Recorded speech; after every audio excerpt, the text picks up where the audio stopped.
मैंने कुछ दिन पहले आपको एक वर्ड दिया था कि अगर आप क्रिश्चियन हैं, आपको डिवाइन हेल्पर की जरूरत है।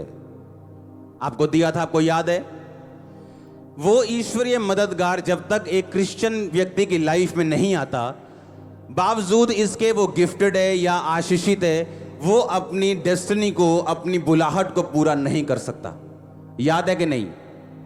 जैसे दाऊद के पास आया था योनातन, जो शाऊल का बेटा था, और उसने कहा था कि मेरे पिता के मरने के बाद ये गद्दी तेरी होगी, जबकि वो गद्दी उसकी थी। लेकिन वो डिवाइन हेल्पर बन चुका था। यहोवा उसके दिल में दाऊद के लिए प्यार डाल चुका था, इसीलिए वो एक डिवाइन हेल्पर बनकर दाऊद के पास आया। और इसलिए आया क्योंकि दाऊद परमेश्वर से प्यार करता था, वफादार था, पवित्रताई में था। और इसीलिए परमेश्वर ने एक ऐसा हेल्पर खड़ा किया जो किसी की काउंसलिंग से खड़ा नहीं हो सकता, भीख मांगने से खड़ा नहीं हो सकता, मदद की गुहार लगाने से भी आपकी लाइफ में नहीं आ सकता, जब तक परमेश्वर उसको आपकी जिंदगी में ना भेजे। समझ आई कि नहीं? अब आपको यह समझना है कि मैं उस बुलाहट को जो प्रभु ने मुझे दी है, चाहे वो पास्टर की हो, बिजनेसमैन की हो, एक व्यक्ति की हो, एक विश्वासी की हो, कोई भी हो, वो मैं पूरी कैसे कर सकता हूं? परमेश्वर मुझे डिवाइन हेल्पर भेजेगा, वो मेरी मदद करेगा, क्योंकि ना तो बल से ना शक्ति से, बल्कि मेरी आत्मा के द्वारा, बाइबल कहती है। अब बाइबल ऐसा कहती है, वचन ऐसा कहता है कि एक व्यक्ति अपने दोस्त के पास रात को गया और उसने कहा, मेरा दोस्त एक जर्नी से, एक जैसे बोलते हैं, हिंदी में क्या बोलते हैं, यात्रा से मेरे पास आया है और उसके पास खाने के लिए कुछ नहीं। मैं ये चाहता हूं कि तू अपने बिस्तर से उठे और मुझे 3 रोटी दे। उसने कहा, देख भाई, अंदर से आवाज आई, मेरे बच्चे बिस्तर पे है, मैं बिस्तर में हूं, मैं नहीं दे सकता। पर बाइबल कहती है उसके बार बार मांगे जाने पर, क्योंकि वो अपने दोस्त के लिए मांग रहा था जो उसके घर में आया था। एक दोस्त आपके घर आया, आपकी सहेली आपके घर आई, आप अपनी पड़ोसी सहेली के घर गई और बोला, मुझे 3 रोटी दे दो। उसने कहा, नहीं बहन जी, मैं तो हले बिस्तर ते हैं, मेरे बच्चे सुते हैं, तो ये हले ना आइयो। पर बाहर वाली बहन जी बोली, नहीं बहन जी, मेरी दोस्त आई है जर्नी से, यात्रा से, मुझे रोटी चाहिए चाहिए। तो लिखा, उसकी लज्जा छोड़कर मांगने के कारण, लगातार मांगने के कारण, वो अंदर से उठी और 3 रोटी अपनी सहेली को दी और उसने अपने जाके सहेली को खिलाई। अब ध्यान से बात सुनना, लाइफ में केवल उन्हीं की मदद होती है जो किसी यात्रा के ऊपर है। अगर आप किसी जर्नी के ऊपर नहीं है, आपकी हेल्प कभी नहीं होगी। दाऊद एक यात्रा पर था।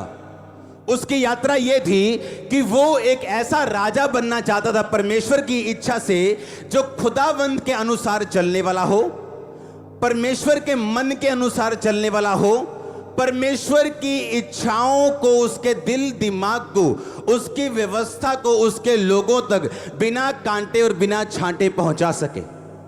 तो वो एक यात्रा के ऊपर था और इसीलिए परमेश्वर ने उसकी लाइफ में मददगार भेजा।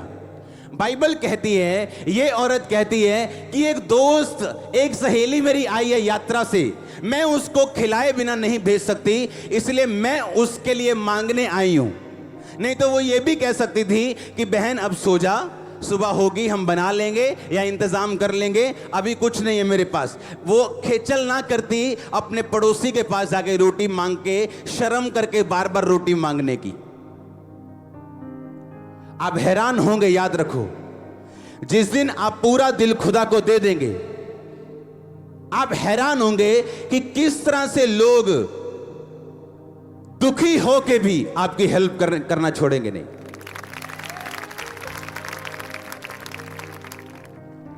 वो कभी कभी शर्मिंदा भी होंगे, आपकी हेल्प करना छोड़ेंगे नहीं। क्यों? आप गिफ्टेड हैं इसलिए नहीं, क्योंकि आप एक यात्रा के ऊपर हैं।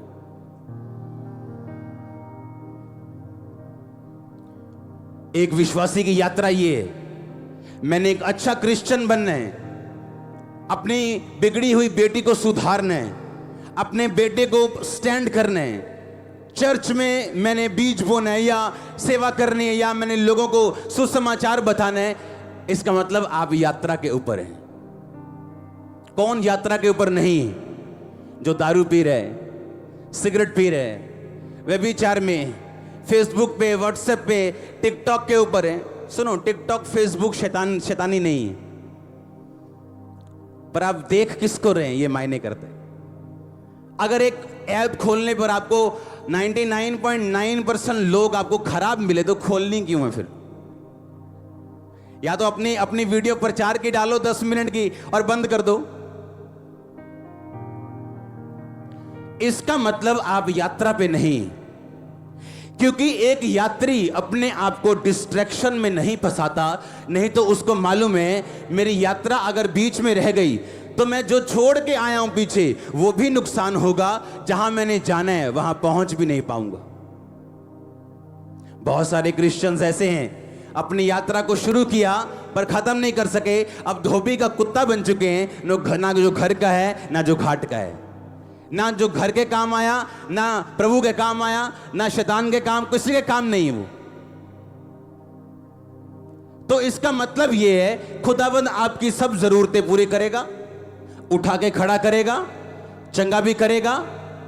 चंगे भी वही होते हैं जो किसी यात्रा के ऊपर है। प्रभु को मालूम है इसकी यात्रा बीच में रह जाएगी, इसको हील करो। पर अगर यात्रा है ही नहीं, किसी जर्नी पे है ही नहीं, अगर आप एक यात्री हैं, अगर आप जर्नी पे हैं, तो निशानियां होंगी आपकी लाइफ की। वो निशानी कौन सी है?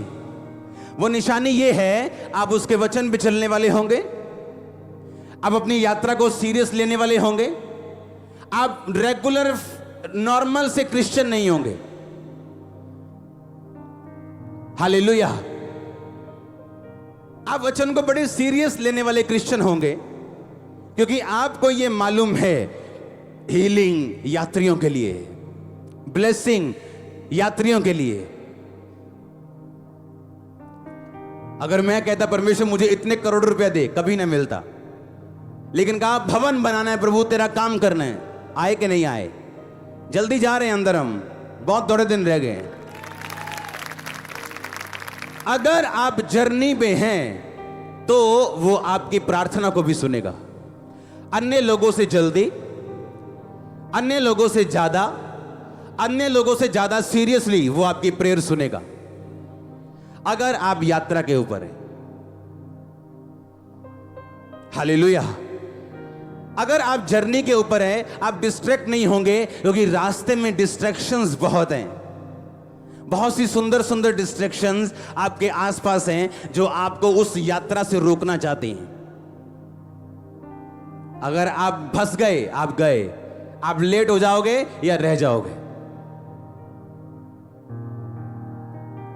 बहुत से लोग लेट हैं अपनी लाइफ में, बहुत से great man, great women of God लेट रही हैं अपनी लाइफ में।